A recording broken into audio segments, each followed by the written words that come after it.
kesimpulan dua-duanya lafadz atiu itu diulangi. Karena dan ya, dalam ayat ini yang 54 ini kul atiullaha wa atiur rasul. Ucapkan wahai Muhammad, hendaknya kalian semua itu taat terhadap Allah dan taat terhadap Rasulnya. Jadi lafadz atiu, taatlah kalian semua, itu diulangi 2 kali. Sedangkan kalau di dalam ayat lain, seperti yang ada di dalam surat An-Nur, tapi yang 52 kemarin, bahasanya wa may yuti'illaha wa rasulahu. Langsung barang siapa yang taat terhadap Allah dan Rasulnya. Lafadz atau ayuti'unya cuma ada 1, sebelumnya lafadz Allah saja. Kemudian juga di dalam surat Al-Anfal juga didakwakan atiullaha wa rasulahu. U-nya cuma 1. Kemudian di dalam ayat lain seperti yang ada dalam surat An-Nisa, atiir rasulah faqat atau Allah, dikatakan barang siapa yang taat terhadap Allah, barang siapa yang taat terhadap Rasul, maka dia sama halnya taat terhadap Allah. May yuti'illaha napa? May yuti'ir rasul faqat atau Allah. Barang siapa yang taat terhadap Rasul, maka dia sama halnya taat terhadap Allah. Ini artinya adalah, tadi dalam ayat Al-Quran tadi kan sudah saya sebutkan bahwa dalam satu ayat lafadz atiunya diulang, atiullaha wa atiur rasul. Dalam satu ayat tidak ati diulangi, langsung atiullaha wa rasulahu. Ya. Maka ini menunjukkan dawuhnya Syekh Muhammad Al-Asy'ari bahwa anna ta'atahuma wahidatun. Bahwa taat terhadap Allah dan juga Rasulnya itu merupakan satu hal. Merupakan satu kesatuan yang tidak bisa dipisahkan. Jadi orang iso katakan ada orang kafir yang sifatnya itu dia mendakwakan diri bahwa dia taat terhadap Allah tapi tidak mau taat terhadap Rasulnya. Orang iso. Karena taat kepada Rasul, wa may yuti'ir rasulah faqat atau Allah. Barang siapa yang taat terhadap Rasul, sama halnya dia itu taat terhadap Allah. Yes. Itu dari segi pembahasan masalah pengulangan atiullaha wa rasulahu. Dalam ayat lain itu ada yang wa ulil amri minkum. Nah ini sih.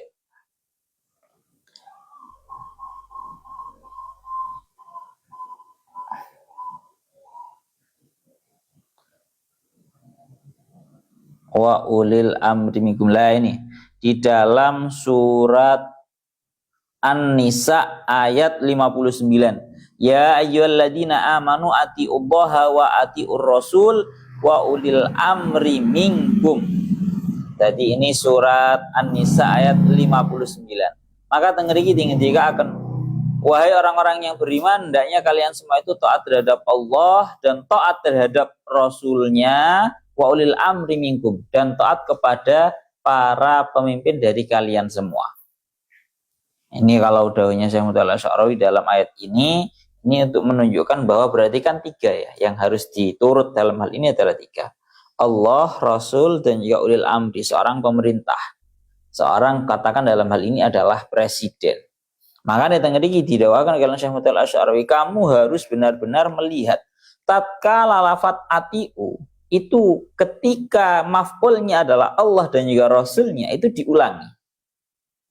Lafadz ketika atiullaha ada lafadz atiunya. Kemudian yang nomor 2 ketika taatnya kepada Rasul juga lafadz atiunya juga diulangi. Atiur Rasul wa atiur Rasul. Ya. Kemudian untuk yang ulil amri, untuk kewajiban taat kepada ulil amri atau seorang pemerintah, tengeriki tidak diulangi lafadz atiunya. Ini untuk menunjukkan bahwa taat terhadap seorang pemimpin itu dibatasi ketika memang masih berada di dalam barisan bahwa seorang pemimpin itu taat juga terhadap Allah dan juga Rasulnya. Ya, itu perbedaannya ngoten.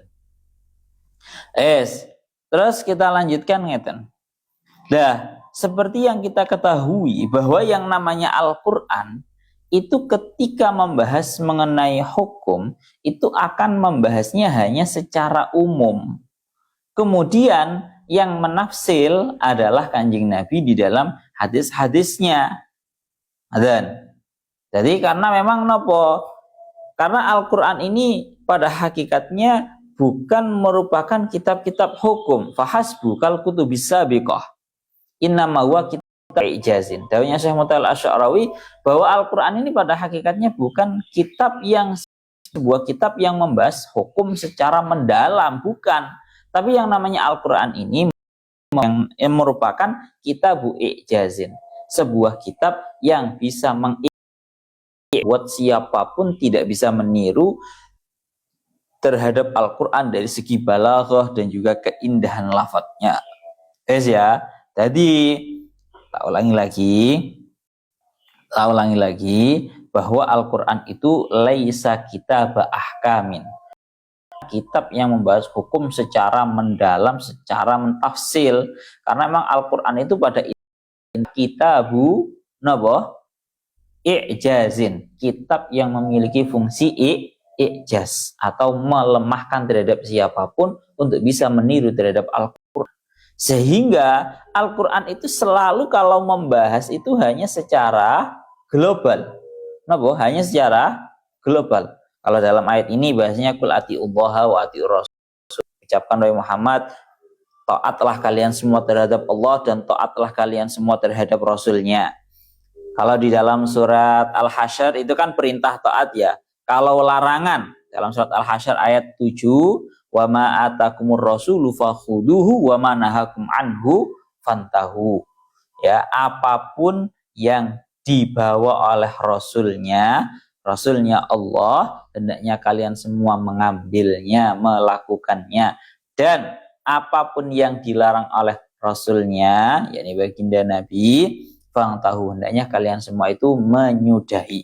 Maka dari ayat ini disimpulkan bahwa memang ya seperti yang saya ucapkan berkali-kali tadi, Al-Quran itu ketika membahas mengenai hukum maka hanya akan membahas secara global. Yang menafsir nanti adalah melalui Quran, melalui hadisnya. Ada nih satu contoh mawon.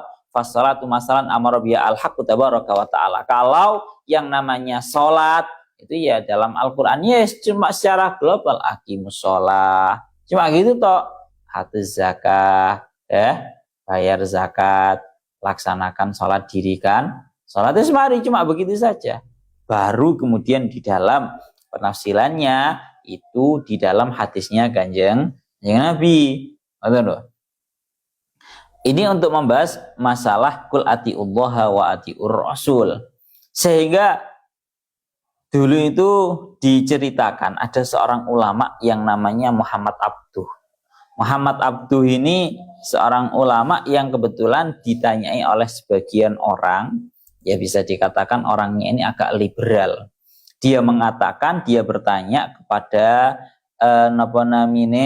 Syekh Muhammad Abduh, berkata kepada si penanya ini, bertanya, orang yang liberal bertanya kepada Syekh Muhammad Abduh, pertanyaannya, kalian semua, kamu wahai Syekh, sudah mendengar bahwa di dalam Al-Quran itu ada dawuh dalam surat Al-An'am ayat 38, ma farratna fil kitabi min syai', bahwa segala sesuatu itu sudah tercantumkan di dalam Al-Qur'annya. Kami tidak pernah berlebihan di dalam Al-Quran. Maka beliau ini ditanyai kembali oleh orang liberal, fahatili minal Quran kamrohi fanfi irdibil kumhi. Maka wahai Syekh Muhammad Abduh, saya mau tanya kepada jenengan, kalau memang semuanya sudah tertera di dalam Al-Quran, saya mau tanya berapa satu roti itu membutuhkan berapa kilo tepung, berapa gram tepung. Jadi orang liberalnya itu cara bahasa kasarannya ngomong sengaja ingin menanyai dengan sebuah hal yang seolah-olah itu tidak mungkin ada di dalam Al-Quran. Yang bertanya orang liberal, tirasin jenengan saya bahwa semuanya itu sudah tercantum di dalam Al-Quran, ma farratna fil kitabi min syai'.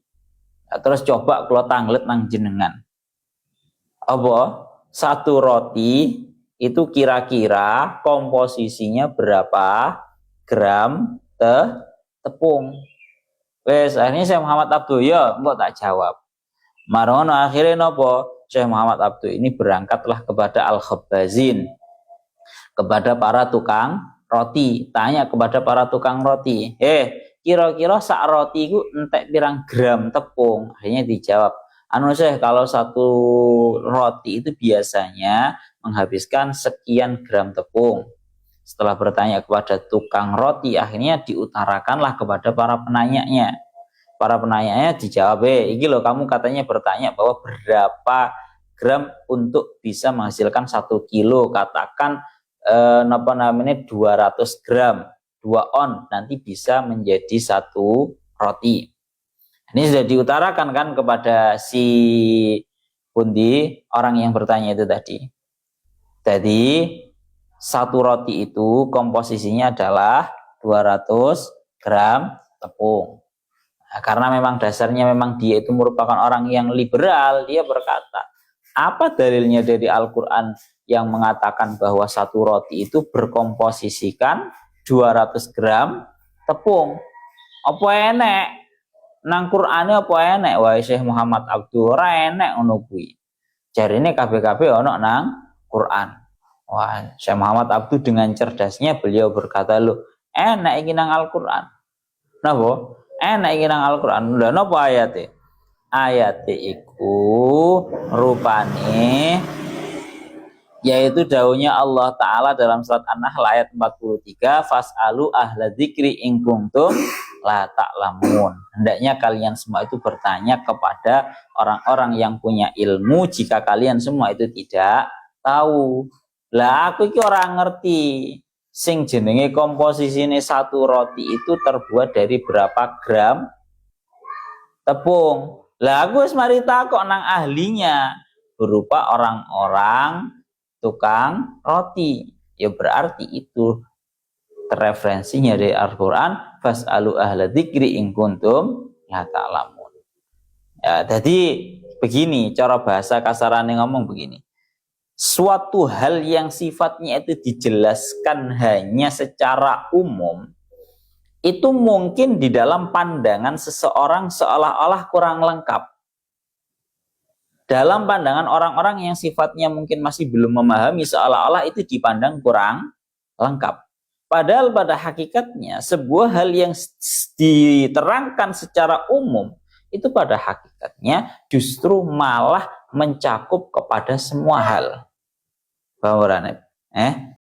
Sebuah hal yang diterangkan secara umum, secara ijmal, itu justru malah mencakup banyak hal.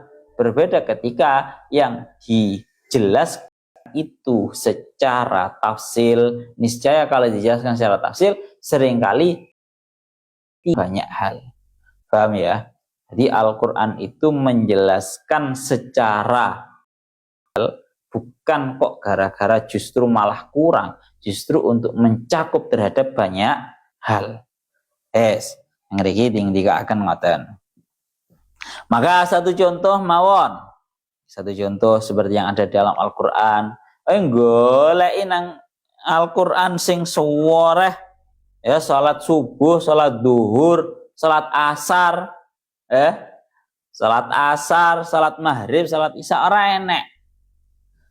Nang Quran is aqimus shalah wa atuz zakah inna sholata kanat 'alal mu'minina kitaban mauquta, surat An-Nisa ayat 103.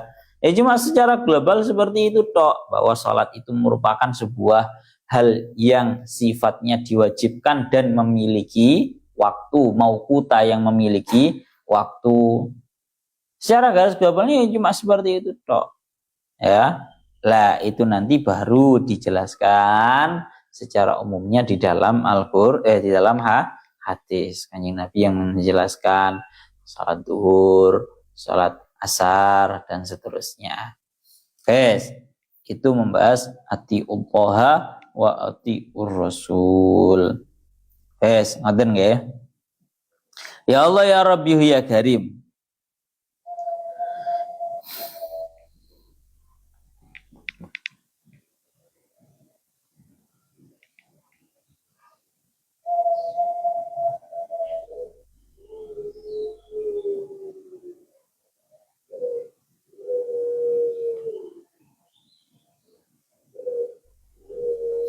Lah, tengeriki dawuhnya Syekh Mutawalli Asy-Sya'rawi. Maka kalau kita sudah memahami bahwa yang namanya Al-Quran itu telah menjelaskan hanya secara global, kemudian Kanjeng Nabi lah yang menjelaskan secara terperinci. Dawuhnya Syekh Mutawalli Asy-Sya'rawi, maka perlu kita ketahui bahwa dalam hal ini berarti yang mensyariatkan adalah Kanjeng Nabi.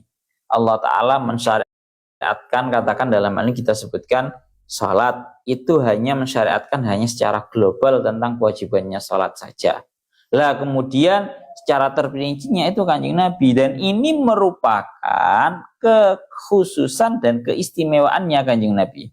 Ini dawuhnya beliau. Hadhihi fil masail allati lam yarid fiha tasyri'un wa nasr.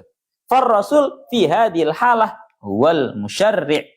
Pokoknya setiap pembahasan yang di dalam Al-Qur'annya tidak dijelaskan secara terperinci, kemudian Kanjeng Nabi yang menjelaskan secara terperinci, berarti al-musyarri' yang mensyariatkan itu adalah Kanjeng Nabi, dan ini merupakan min mumayyizatir Rasul. Ini merupakan keistimewaannya Kanjeng Nabi secara khusus.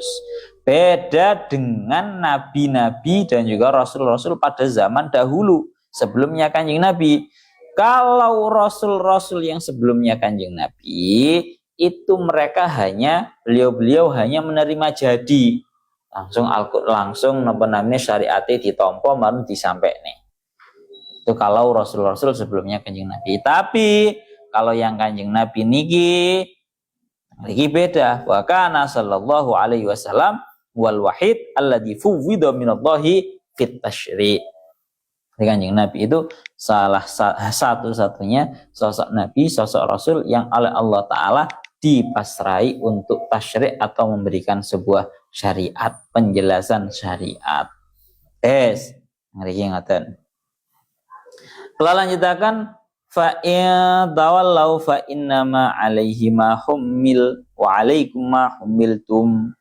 Fa in tawallau, apabila mereka itu berpaling, ai antaatihi, kalau bahasane teng tafsirin jenengan, ai antaatihi, apabila mereka itu justru malah berpaling, tidak mau menurut, ya, yuhdafu ihdatta ini, akan yuhdafu ihdatta ini khitabun lahum, dibuang salah satu tak yang ada pada tawallau. Jadi tawallau itu asalnya adalah fa'in tatawallau.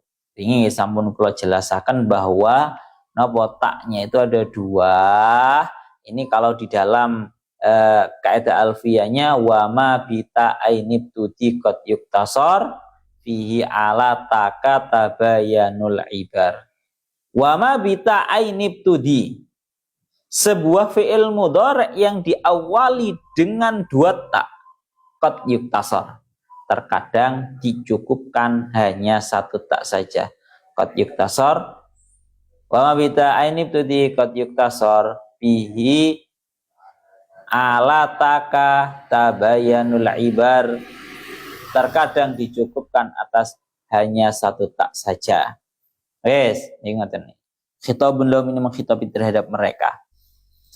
Bahwa fa inna ma'alaihi mahummil minatabligh, bahwa sesungguhnya yang diwajibkan atas baginda Nabi adalah sebuah hal yang telah dibebankan kepada beliau, yaitu tabligh, yaitu hanya menyampaikan. Kewajiban Kanjeng Nabi itu hanya menyampaikan. Wa alaikum ma humiltum ay min taatihi, dan menjadi tanggung jawab kalian semua sebuah perkara yang telah ditanggungkan kepada kalian semua, yaitu kewajiban untuk taat.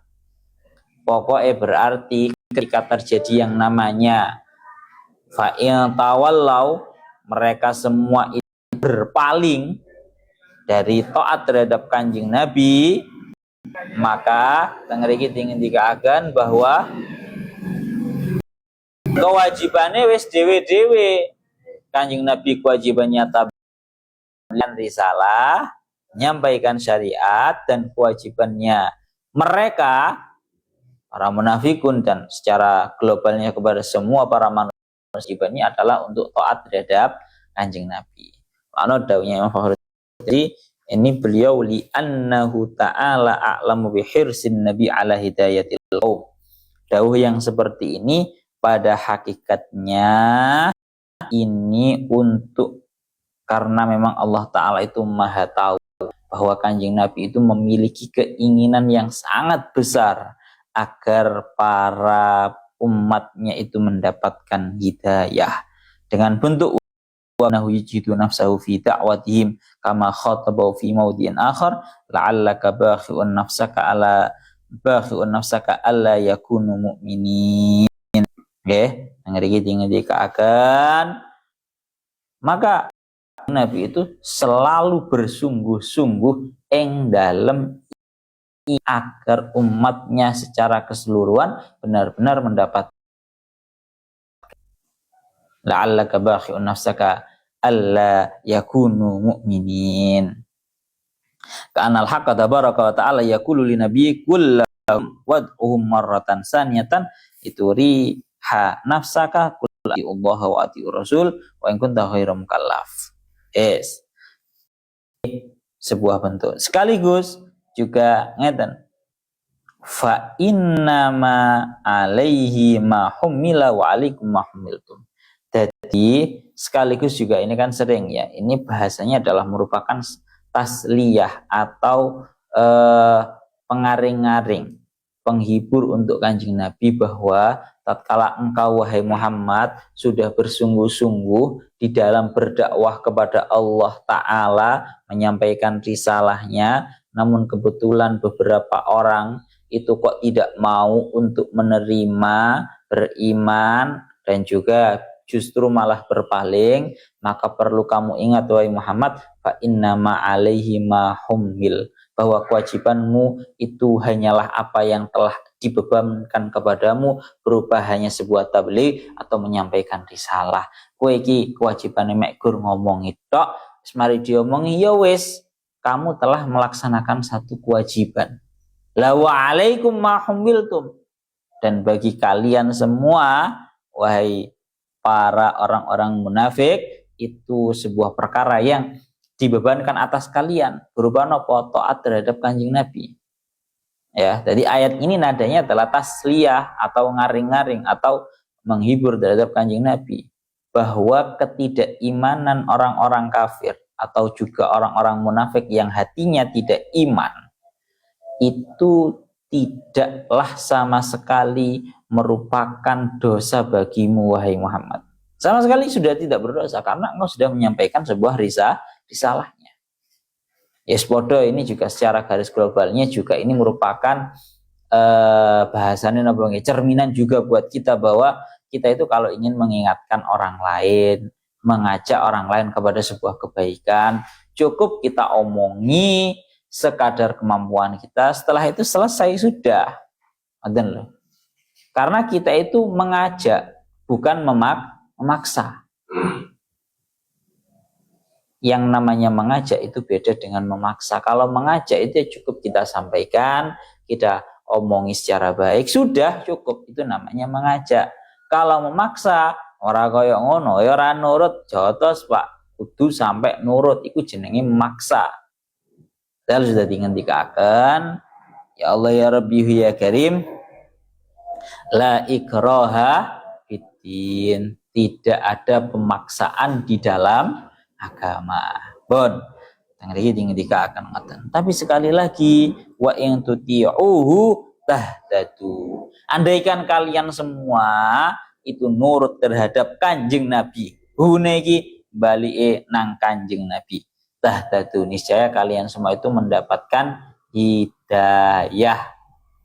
Satu, berarti sing niki merupakan dalil yang kuat atas nopo sing sering kula sampaikan bahwa yang namanya hidayah iku dijemput. Wa intuti'uhu tahtadu, apabila kalian semua itu nopo taat nurut terhadap Kanjeng Nabi, maka kalian akan mendapatkan petunjuk. Berarti jalannya petunjuk iku nurut nang Kanjeng Nabi. Wes jelas berarti bahwa yang namanya hidayah itu dijemput bukan ditunggu. Kalau ada orang bertanya, aku ingin oleh hidayah aku, lo kleru kowe. oleh hidayah. Medu'i hidayah itu dengan cara kamu yang menjemput, bukan kamu menunggu jemputan. Caranya ingin mendapatkan hidayah bagaimana? Ikuti apa yang sudah disampaikan oleh Kanjeng Nabi. Wa in tuti'uhu tahtadu. Kanjeng Nabi dawuh kongkon salat 5 waktu. Kanjeng Nabi dawuh jangan melakukan hal-hal yang haram. Ya itu kita lakukan. Itu namanya menjemput sebuah hidayah. Itu namanya jalan agar tidak mendapatkan sebuah hidayah. Wa in tuti'uhu tahtadu. Ngoten lho. Satu itu. Dan yang nomor 2, ini juga sekaligus ayat ini, potongan ayat wa in tuti'uhu tahtadu. Ini untuk menunjukkan bahwa taat terhadap Allah Ta'ala dan juga Rasulnya itu merupakan sebuah satu kesatuan. Napa? Satu kesatuan. Terbukti napa? Di awal ayat itu lafadznya atiullaha wa atiur Rasul. Tapi kok di penggalan ayat setelahnya ini kok bukan wa in tuti'uhuma, tapi wa in tuti'uhu. Kalau wa in tuti'uhu kan apabila kalian semua taat terhadap Kanjeng Nabi tok. Kan seperti itu ya, secara mufradnya loh nggih. Kenapa kok tidak diredaksikan dengan wa in tuti'uhuma kepada Allah dan juga Kanjeng Nabi? Karena bahasane saya mutala Sya'rawi dawuh nalhat annal maf'ul fi wa in uhu mufradun falam yakul tuti'uhuma li tunasiba sadral ayah atiullaha wa atiur rasul alasan kali anna ta'ah huna ghairu munqasimatin bal hiya ta'atun wahidah, merupakan sebuah satu kesatuan. Terakhir wa ma'alar rasuli illal balahul mubin, dan tidaklah Rasul baginda Nabi yang menjadi utusannya Allah kecuali menyampaikan yang jelas al-muhit bi kulli tafsilatil manhaj at-tasyri'i litanzimi harakatil hayah. Ya Allah ya Rabbi ya Karim. Wa'adallahu alladhina amanu minkum wa 'amilus solihati la yastakhlifannahum fil ardi kama istakhlafal ladzina min qablihim wa la yumakkinanna lahum dinahum alladzi irtadha lahum wa la yubaddilannahum min ba'di khaufihim amna ya'budunani la yusyrikuna bi syai'a wa man kafara ba'da dzalika fa ulaika humul fasiqun. Surat An-Nur ayat 55. Ilahuna wallahu a'lam bissawab.